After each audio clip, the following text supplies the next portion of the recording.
Olá, meu nome é Helena Eng e hoje irei falar sobre os elementos da linguagem visual.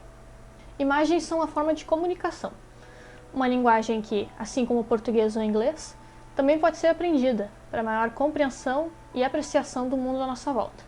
Para uma pessoa se tornar alfabetizada visualmente, é preciso conhecer os elementos da sintaxe visual. Na linguagem verbal e escrita, nós temos as letras, palavras, fonemas, frases, entre outros.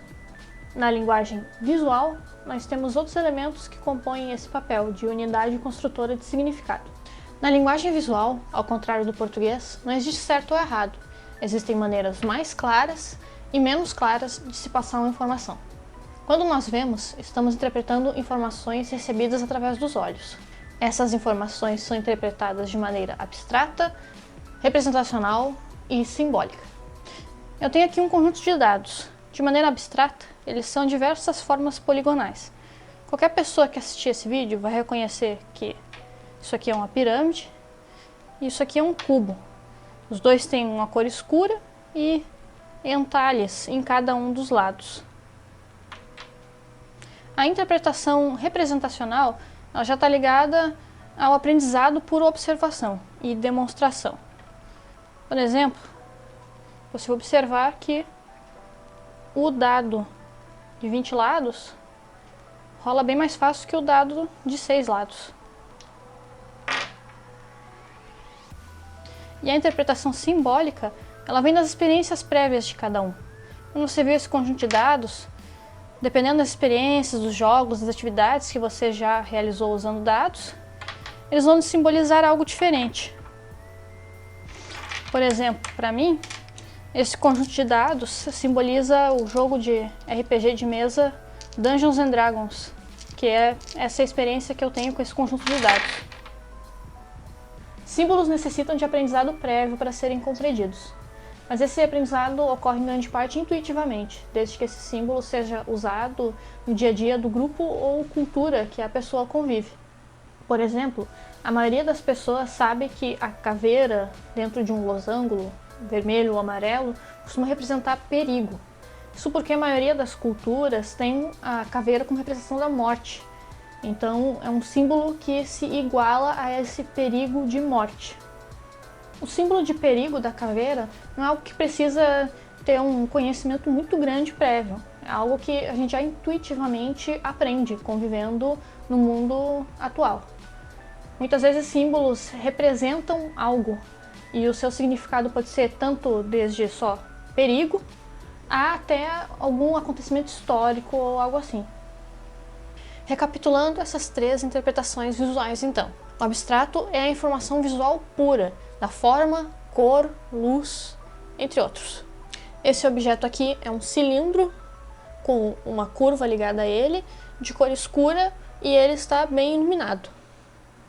O representacional, então, é a experiência, a demonstração.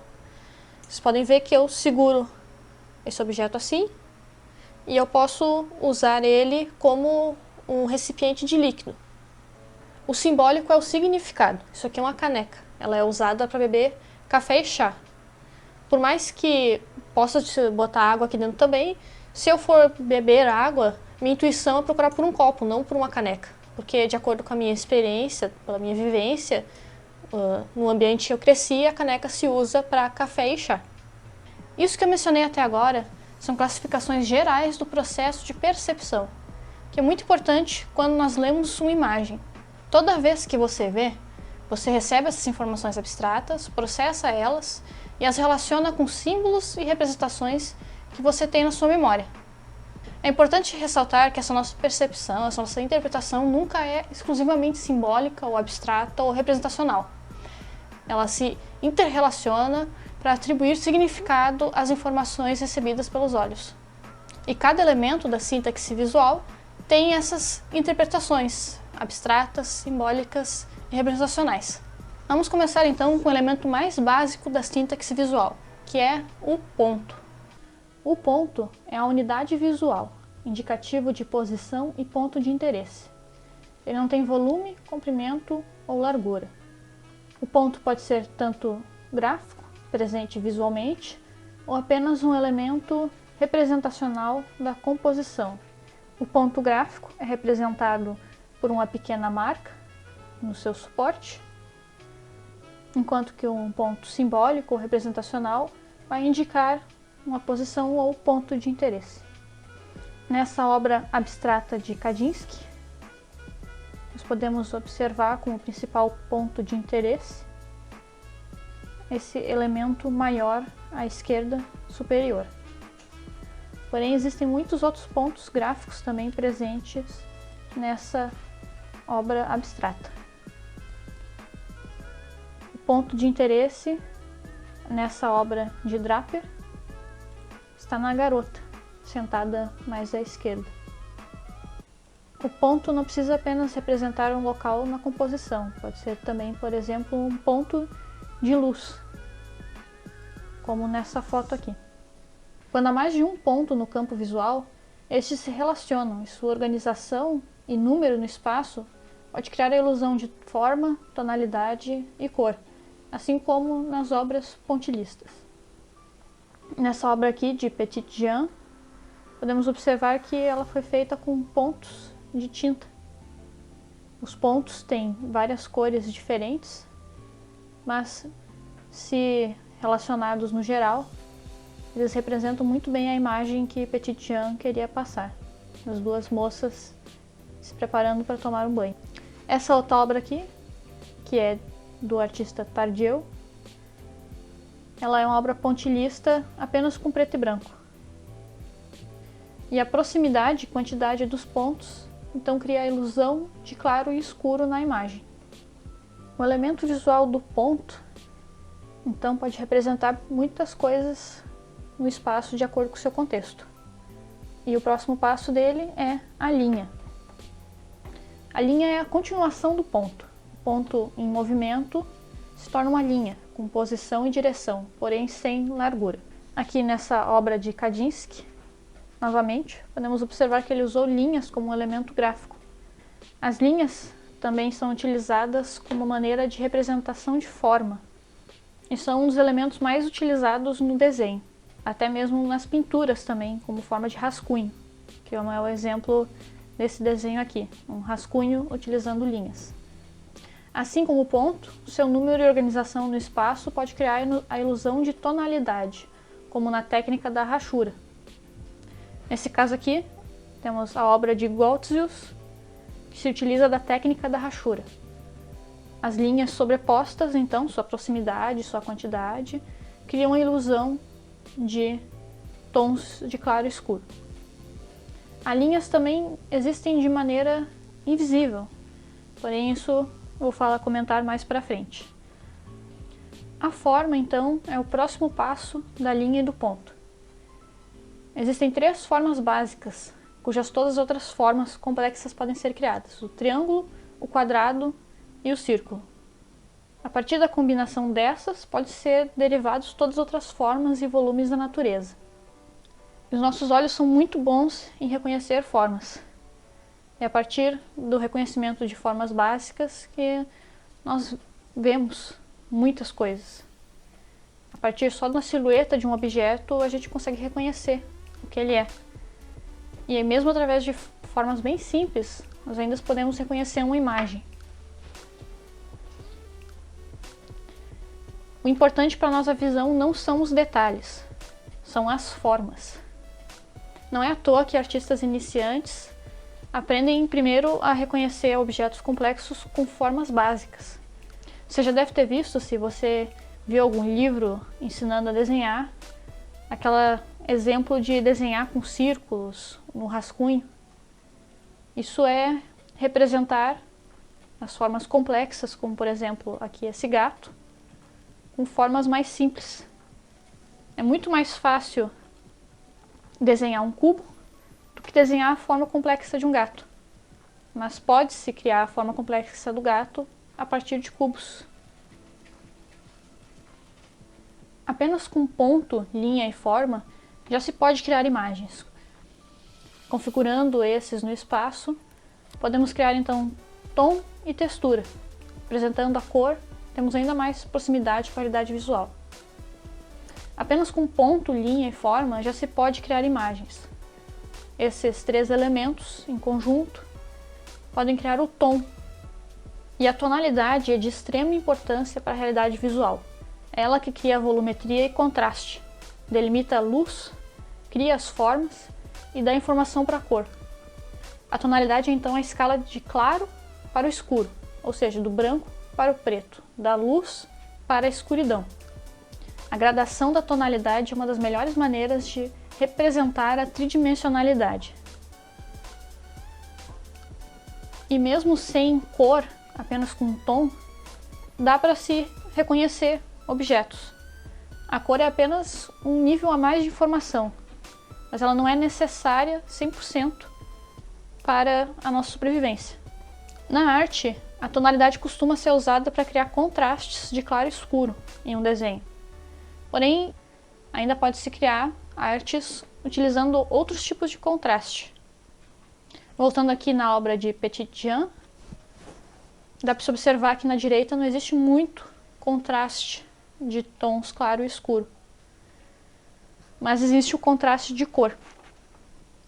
E a cor é provavelmente um dos elementos mais complexos da sintaxe visual, até porque a cor é um elemento muito sensível.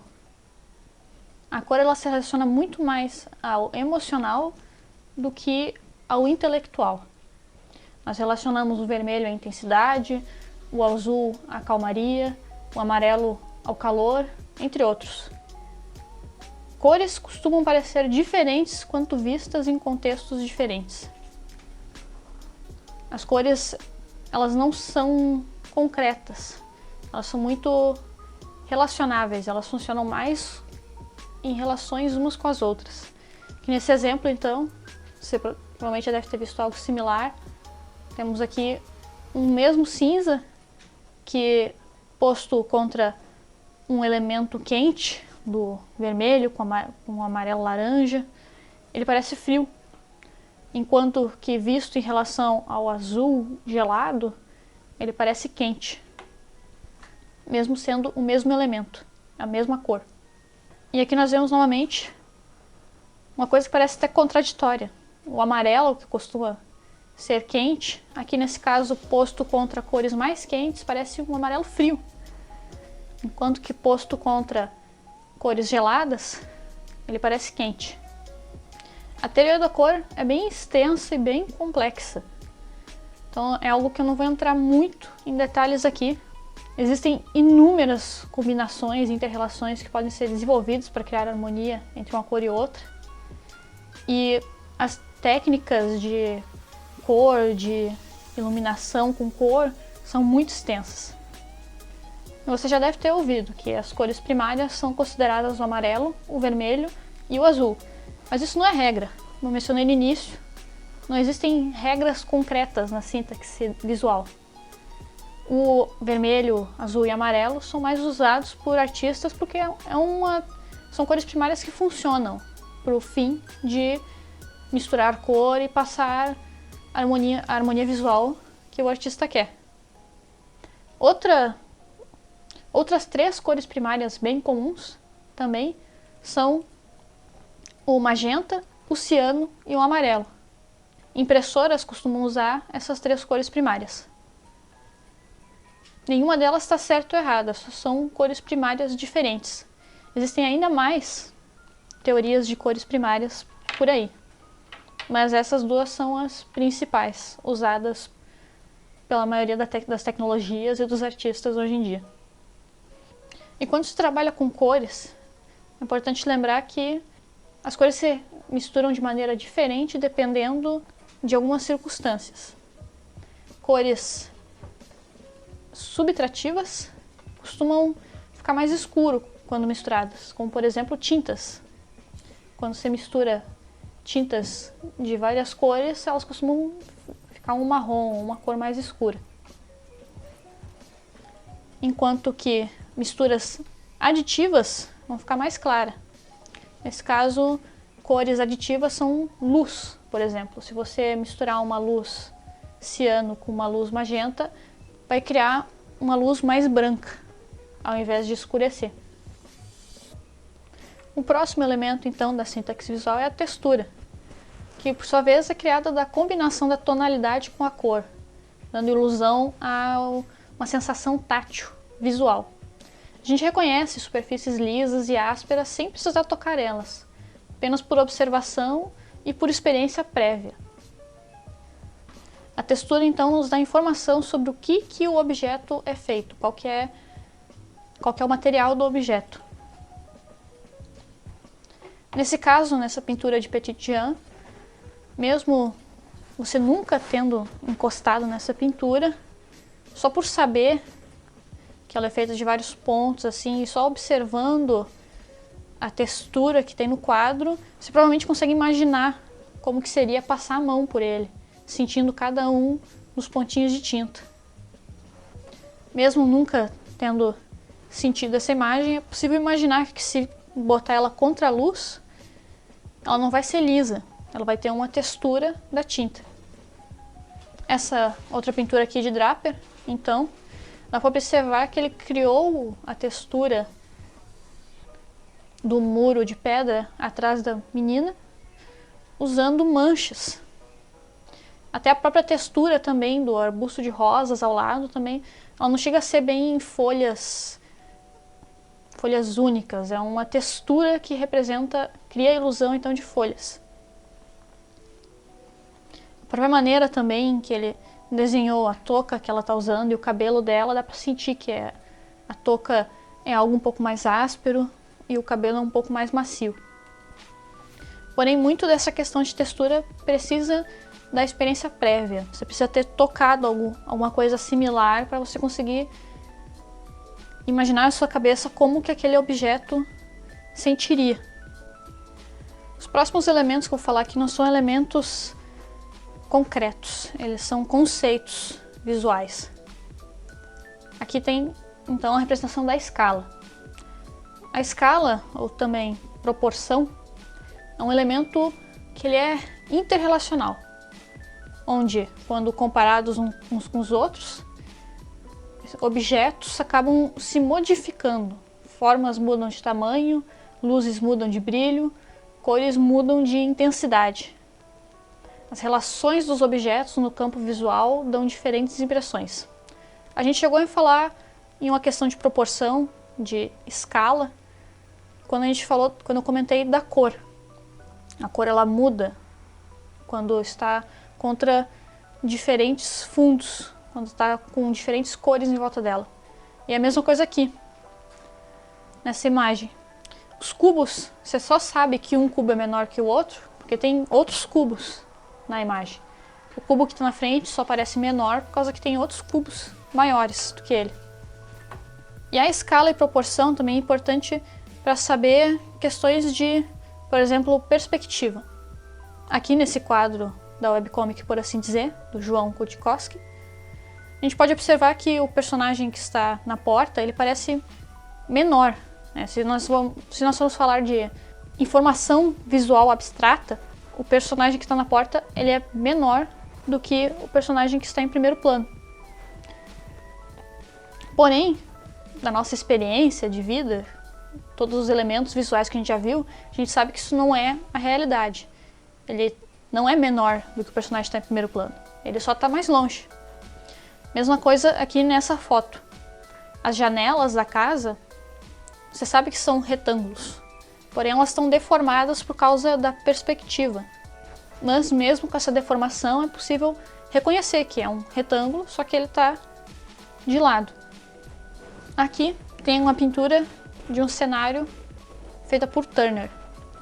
E ele usou, então, um contraste de cor para criar profundidade. O fundo, a cidade ao fundo, ela está bem clara. Porém, se tirarmos esse elemento escuro que está no meio, parece que a pintura perde um pouco dessa profundidade. Isso porque esse elemento escuro, ele serve para criar esse contraste, para dar uma sensação maior de profundidade. E falando de profundidade, então nós temos a dimensão. Quando a gente fala de dimensão, falamos de altura, largura e profundidade. podem ser representados em imagens, em obras de arte, através de técnicas de perspectiva e sobreposição, usando elementos anteriormente descritos. A perspectiva dá a impressão de continuação além do campo visual, dá a impressão de tridimensionalidade em algo que é 2D. E a perspectiva é muito utilizada, então, para a criação da ilusão de tridimensionalidade num desenho 2D. Aqui, novamente, em outro quadro da webcomic, por assim dizer, podemos observar a perspectiva sendo utilizada para criar o cenário. E, tecnicamente, quando nós vemos, as imagens que chegam ao nosso cérebro, elas são bidimensionais. Porém, com a perspectiva, a gente consegue reconhecer a tridimensionalidade nelas. E aqui nós temos então um elemento da sintaxe visual que é completamente invisível, que é a direção. E a direção são então as linhas invisíveis que estão em uma imagem. A direção de um elemento visual tem forte significado composicional. Aqui, por exemplo, na pintura de Draper, podemos observar que ele utilizou de linhas invisíveis composicionais para trazer os olhos do observador até a menina. Nós podemos relacionar a direção às 3 formas básicas. O quadrado é o horizontal e vertical, o triângulo é a diagonal e o círculo é a curva. Direções horizontais e verticais remetem à estabilidade. Diagonais remetem à instabilidade, ao movimento, e curvas remetem a abrangência, repetição e calidez. Em quadrinhos, a direção é uma coisa muito importante, porque composicionalmente a arte tem que fazer com que o leitor consiga saber qual ritmo, qual direção que ele deve seguir de leitura. Nesse caso aqui, nessa página do Por Assim Dizer, podemos observar então aqui exatamente como isso funciona.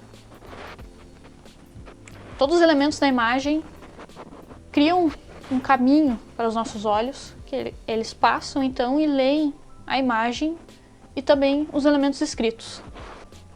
E essa direção, ela indica então movimento. E nós identificamos movimento quando um elemento se desloca ou muda no nosso campo visual.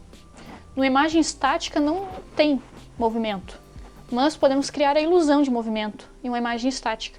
Utilizando da experiência visual prévia, nós podemos identificar objetos que estão em movimento, mesmo que eles sejam estáticos.